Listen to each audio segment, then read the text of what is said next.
Sumayya is a famous girl in GGC Maiduguri, and she's very kind. She's very kind, in fact. She is a nice girl and she do respect others. She respects anyone. She respects our teachers, even us, our colleagues. She respects us.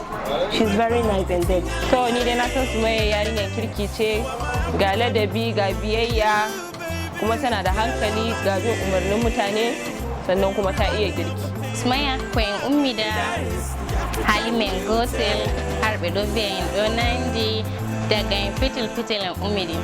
I know Sumayya me and Sumayya since childhood. So Sumayya wala damuwa, wala problem.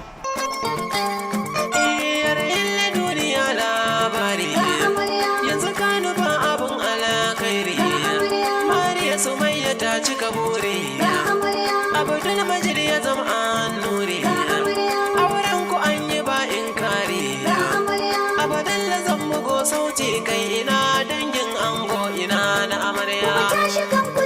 Walale walale walale walale walale ina dangi. ASP Azare ce na rero waka. Mariya yanzu zaki zauna da mijinki, Abdulmajid a yanzu ya zama angonki, ce da halin shi za ya kare mutuncinki, tun da yanzu an aza mishi hakinki, tarbiyya gami hada da mutuncinki, ke kuwa yanzu kin tara su kawayenki, Sumayya na kira ki zama rike angonki, kar da ki yarda ko kaɗan yayyo tsaki, Abdulmajid a saya. Gaskiya halayensa suna da kyau sosai don kusan kowa yana yabansa inda batun hali ne. So gaskiya batun hali a ango yana da hali mai kyau, kuma muna ƙara taya shi addu'an zaman lafiya da zuriya ɗaya ba. Good thing about him that I know is very religious, akwai addini sosai, wannan kan na sani bai wasa da addini.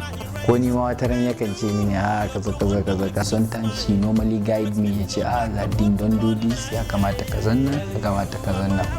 So a zamana ni da shi gaskiya I've learned a lot.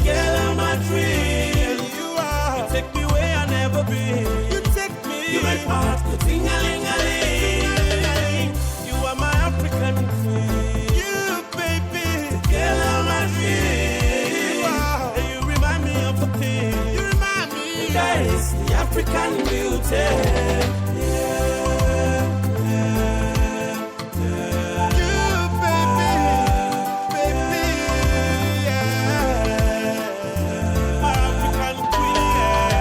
I love you just the way you are, my African lady. Don't change your things, stay the way you are.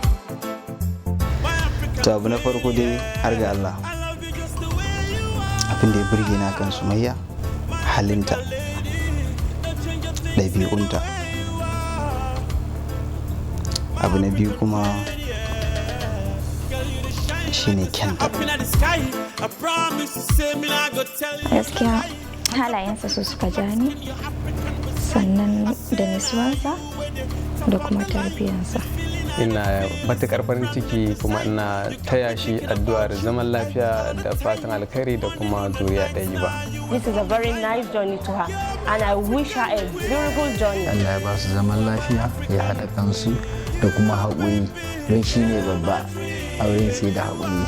Ina mata fatan alkhairi, Allah ya ba su zaman lafiya da zuri'a na gari. Allah ya kawo 'yan biyu.